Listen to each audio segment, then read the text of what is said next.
Okay. So మీరు ఒక షోకి వెళ్ళాలనుకున్నారు. ఏమైంది? ఎందుకు వెళ్ళలేకపోయారు? ఏంటి అసలు? ఓహ్! అది కూడా తెలుసా మీకు?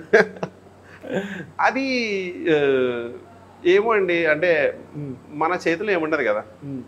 మనం ఇంట్రెస్టెడా? అంటే లైక్ మీరు వెళ్ళాలని ఎప్పటి నుంచి? ఆబ్వియస్లీ ఒక లైఫ్‌లో ఒక మెట్టు ఎక్కుతున్నామంటే ఆబ్వియస్లీ ఇంట్రెస్టెడే ఉంటది. అంటే నాకు ఇంట్రెస్ట్ లేదు అని చెప్పడం అబద్ధం. ఏదైనా సరే నాట్ ఓన్లీ దట్, ఏదైనా సరే లైఫ్‌లో ఒక అడుగు ముందుకెళ్తున్నామంటే ఆబ్వియస్లీ ఇంట్రెస్టే ఉంటది. అది నాకు ఇంటర్వ్యూస్ కూడా అయిపోయినాయి. మరి ఎందుకు అవ్వలేదో నాకు తెలవదు. ఇంకా ఏం జరిగినా మంచిగా అని నేను ఓకే. ఏం జరిగినా మంచిగా అయినా ఓకే, అవ్వకపోయినా ఓకే. ఏం జరిగినా మంచిగా అని అయితే ఫీల్ అవుతారు.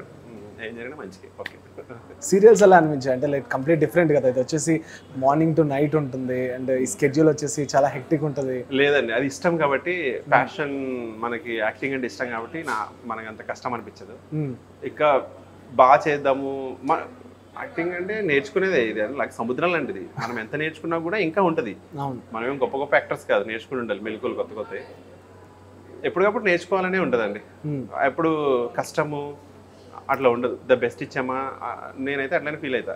బెస్ట్ ఇచ్చామా లేదా ఇంకా బాగా చేయాల్సింది. నేను ఎప్పుడైనా స్క్రీన్లో చూసుకున్నప్పుడు కూడా ఇంకా బాగా చేయాల్సింది అని ఫీల్ అవుతా.